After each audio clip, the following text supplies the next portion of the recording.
आप सभी को जय मसीह की। द बाइबल पोर्शन में आपका स्वागत है। हमारा आज का वचन है गिनती की पुस्तक 31वां अध्याय वचन 1 से 24।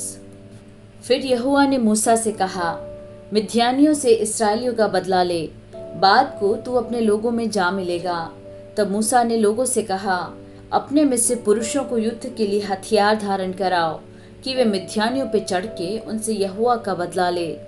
इसराइल के सब गोत्रों में से प्रत्येक गोत्र के 1,000 पुरुषों को युद्ध करने के लिए भेजो। तब इसराइल के सब गोत्रों में से प्रत्येक गोत्र के 1,000 पुरुष चुने गए, अर्थात युद्ध के लिए हथियारबंद 12,000 पुरुष। प्रत्येक गोत्र में से उन हजार पुरुषों को और एलियाजार याजक के पुत्र पीनहास को मूसा ने युद्ध करने के लिए भेजा, और उसके हाथ में पवित्र स्थान के पात्र और तुरहियां थी जो सांस बांध बांध कर फूंकी जाती थी। और जो आज्ञा यहोवा ने मूसा को दी थी उसके अनुसार उन्होंने मिद्यानियों से युद्ध करके सब पुरुषों को घात किया। और दूसरे जूझे हुओं को छोड़ उन्होंने एबी, रेकेम, सूर, हूर और रेबा नामक मिद्यान के 5 राजाओं को घात किया। और बोर के पुत्र बिलाम को भी उन्होंने तलवार से घात किया। और इसराइलियों ने मिद्यानी स्त्रियों को बाल बच्चों समेत बंदी बना लिया, और उनके गाय बैल, भेड़ बकरी और उनकी सारी संपत्ति को लूट लिया, और उनके निवास के सब नगरों और सब छावनियों को फूंक दिया।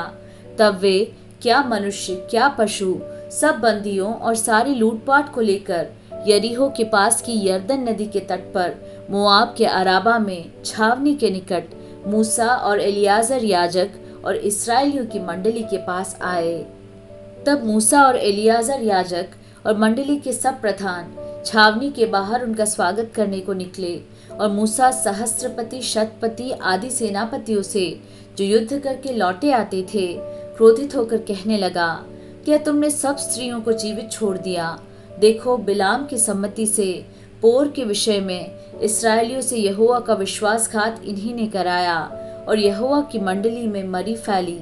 इसलिए अब बाल बच्चों में से हर एक लड़के को और जितनी स्त्रियों ने पुरुष का मुंह देखा हो उन सबों को घात करो, परंतु जितनी लड़कियों ने पुरुष का मुंह ना देखा हो उन सबों को तुम अपने लिए जीवित रखो।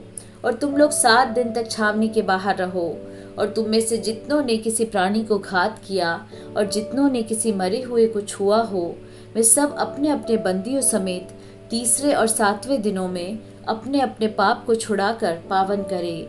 और सब वस्त्रों और चमड़े की बनी हुई सब वस्तुओं और बकरी के बालों की और लकड़ी की बनी हुई सब वस्तुओं को पावन कर लो। तब एलियाजर याजक ने सेना के उन पुरुषों से जो युद्ध करने गए थे कहा, व्यवस्था की जिस विधि की आज्ञा यहोवा ने मूसा को दी है वह यह है, सोना, चांदी, पीतल, लोहा, टीन और सीसा जो कुछ आग में ठहर सके उसको आग में डालो, तब वह शुद्ध ठहरेगा। तो भी वह अशुद्धता से छुड़ाने वाले जल के द्वारा पावन किया जाए, परंतु जो कुछ आग में न ठहर सके उसे जल में डुबो।